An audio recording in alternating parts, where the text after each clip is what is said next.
So last year for Christmas, I got one of these cute little travel palettes for your watercolor, and obviously I haven't filled it up yet. And so today I thought it would be fun for me to go through the large amount of watercolor tubes that I have and figure out what colors I actually want to put in there. I have tubes of watercolor of varying qualities, from Artist Loft to Koi to some Cotmans, and I don't know what else is in here. First things first, let's go ahead and get these sorted out by brand. I think it'll just make it a little bit easier for me to figure out what I've got and what I'm working with here. So let's see, I've got a bunch of Koi. Ooh, Art Start. This is some really basic stuff. This might actually just go in the junk. I'm not sure yet. I've got some Artist Loft. There's some more Koi. That is all of the tube watercolor paint that I have. I'm just going to go ahead and start with the Art Starts. Swatch all the colors that I have from there. And then probably just work my way up through the different brands. And let's see what we get here. The first thing I did with each of the brands was just sort them out in kind of a rainbow order, just so that it looked really nice when I was swatching it out and so that they were kind of in a comparable order. I didn't have the same colors in each of the brands. It was just whatever colors I happened to have for each of those. And then I'm just taking and just kind of swiping my brush on the end and squeezing a little bit out and putting it on the page. And at first I was taking and kind of pulling some of the color off to the side, but later I decided that I wanted to just put a little bit of water to see how the watercolor spread instead. As you can see here, this is the Art Start brand, and it is pretty crappy quality. It is pretty low quality. I think I got it, it was quite a while ago, in this kit that was How to Watercolor, and a while ago I reviewed the Art Start paper, and that was pretty low quality, and the paints were just as low quality as that. You can see that the burnt umber at the top there, the fourth one on the top row, was really bad. And the next one that I started working with was the Artist Loft, and that burnt umber was also absolutely horrendous. It didn't want to spread out. I don't know what was going on with it, but both of them were really bad. The rest of the colors in both the Art Start and the Artist Loft were pretty decent, actually. I felt like the colors were a lot more vibrant than I expected them to be. I thought that the pigment load was going to be pretty low on them, but overall they weren't too bad. But I don't know what kind of quality they are overall. They were a little bit stickier and not as pleasant to work with as the Koi was when I started using that. So I just decided to toss both the Artist Loft and the Art Start paints, because I figured there's no reason for me to keep them around if they're not that pleasant to work with, and I have a bunch of other watercolors that are much more pleasant to work with. I don't know what the light fastness is on any of these, but I don't really care because, like I said, I just tossed them because I figure there's no reason to keep them around, because I've got all of those Koi watercolors and a whole bunch of the Cotman watercolors that are pretty nice to work with. Overall, the swatching process probably took me, I don't know, half hour, something like that. Partially because there were a lot of them to swatch, but also partially because some of the tubes were really hard to open up because they were kind of old and encrusted shut a little bit. And in some of the tubes, the paint had dried out a little bit, so it was a lot thicker and a little bit harder to push out of the tube. That was especially true of the Cotmans, but like I said earlier, that's because I got those Cotmans gifted to me by a friend, and he had used them for a while, and so they're just a little bit older and they'd been opened and closed a bunch. The Koi watercolors were really nice to work with. I really liked how they felt, and none of them were dried out at all, but that's because I haven't actually opened them and used them at all, so it's not surprising that they were nice and juicy. I ended up not including the footage of me swatching the Cotman watercolors, basically because I already had a lot of footage of color swatching, and because I did it at a different angle and it wasn't nearly as fun to watch as this is. The only color that I'm actually kind of bummed to see go is that violet color in the Artist Loft, basically because violet is one of my favorite colors. So this is where we landed before trying any of the Cotman watercolors. Some of these are absolutely horrible, like this burnt umber. It's really splotchy, and this burnt umber is absolutely terrible. I think I'm just going to throw some of those out. The koi watercolors were really nice. I enjoyed using them. They've just felt much better overall than the Artist Loft and the Art Start, which makes sense because koi is a student grade watercolor, whereas I think this Artist Loft and Art Start is more of just kind of a cheapy brand. It looks like I have 15 slots for this, so I'm going to pick out 15 colors to put in here. I might end up putting some of the white in there because it'll be nice to have in there. And I've got a Cotman white in here. I also have a white gouache around here somewhere as well that I could put in there, and that would be nice to have. So I think that's what I'm going to do. Now it's just narrowing down to 15 colors.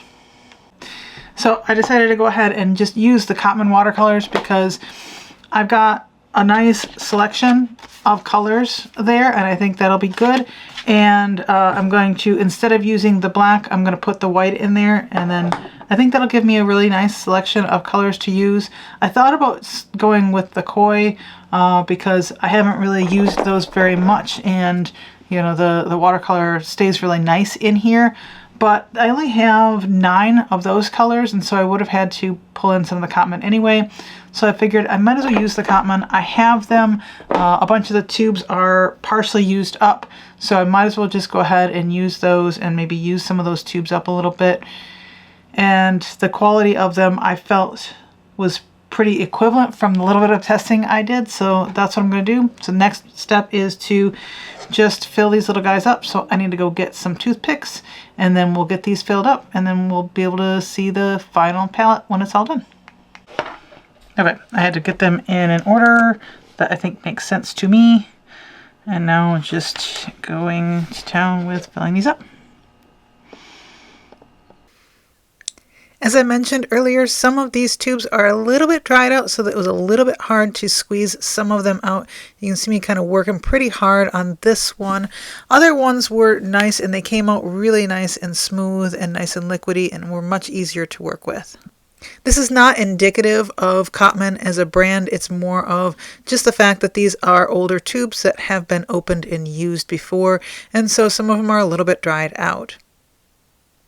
You'll see that I've got a toothpick here, and what I'm doing with that is just kind of poking the paint around to try and make sure that I get the paint into all the corners so that I can get a nice even amount of paint in there, and I don't have like an empty spot in there at all. These pans are tiny. I've filled half pans before, and they are much more reasonable size, but these guys are really small, so it was a little bit difficult to get the paint in there without getting it all over everything else. You can see I got a little bit up on the top of that pan. I do end up going back and taking a damp brush and just kind of cleaning up the edges a little bit where I got paint up on the pans themselves. It doesn't really matter, but I just liked the aesthetic of it being nice and clean. I think one thing that would have made this whole process easier is if I could have removed those tiny little pans and filled them up without them being inside of the bigger thing. I think it would have been much easier because I could have kind of tipped them around and that sort of thing to be able to get them filled up in all the corners. But it wasn't too bad, really. It just required me to be a little bit more careful, a little bit slower with it, and to make sure that I'm using that toothpick to kind of push the paint around and get it into all the corners. One thing I kind of forgot about while I was filling these pans up is that when watercolor dries, it will shrink down a bit. So I've got these pans a little bit underfilled, and in a day or so when I came down to check on them, I definitely saw that they were underfilled and ended up having to go back and fill them back in a little bit so that they weren't quite dipping down so far. I was really pleased to see that none of the watercolors cracked. They all stayed nice and solid, and they look really nice now that they're all filled up and not dipping down quite so much. Some of the watercolors that were a little bit drier when I put in there, those obviously didn't dip down as much because there wasn't as much moisture to evaporate out, and they don't look quite as nice and smooth on the top. But that will change as soon as I start using the palette. It'll all get kind of smoothed out and look nice, kind of evenly across all the colors. I really like the aesthetic of this tiny palette, and I'm excited to take it with me on outings and on vacations so that I can do some watercolor while I'm out and about. In the past, I've taken Viviva color sheets and used those, and those work pretty well. The one thing that I did have a problem with those is kind of mixing colors together, and partially I think that was due to just my inexperience with mixing colors, but I think partially it was just a little bit harder for me to mix colors because I didn't have like a nice little spot to mix them on. There is a little thing in the back of the Viviva color sheets to mix colors, but I just had trouble getting colors mixed up nicely, and I think with this I will be able to mix up colors a little bit more accurately and a little bit easier. I know that some people may come at me for including white in my watercolor palette, but I am not a watercolor purist, and I found that putting the white in there was just going to make things a little bit easier for me in the long run, rather than having to try and leave the white of the page, especially if I'm out and about and trying to do watercolors. It's going to be so much easier to just have a white to put on there instead of trying to leave it white. I let this dry for a day or so, and then when I came back down it looked like this, and you can see that the paint's dipped down a little bit. You can also see that I missed filling in some of the corners. I do go back and fix this.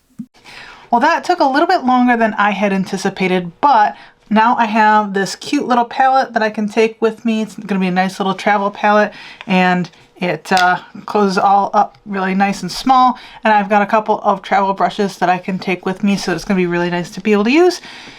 One thing that I did find is that when you are filling up a palette, whether it's small or big, the watercolor does tend to shrink down a little bit when it dries. So some of these were really underfilled when I came back down the other day. I thought I had filled them enough, but I had not. So I ended up putting a little bit more in each of them. And now they are nice and full, and they don't pop up too much over the top. I can still close it really nicely, so it's not an issue. But just keep that in mind if you are filling your own palette, that you probably have to put a little bit more watercolor in there than you think. It's gonna kind of shrink down a little bit. So the only thing that I have left to do that I'm not going to do in this video is just create a little swatch card for this so that I can keep it with it, so that I know what all the colors look like when they are put on the watercolor paper, and then this is ready to be used. I hope you enjoyed watching, and I'll see you again next week. Bye!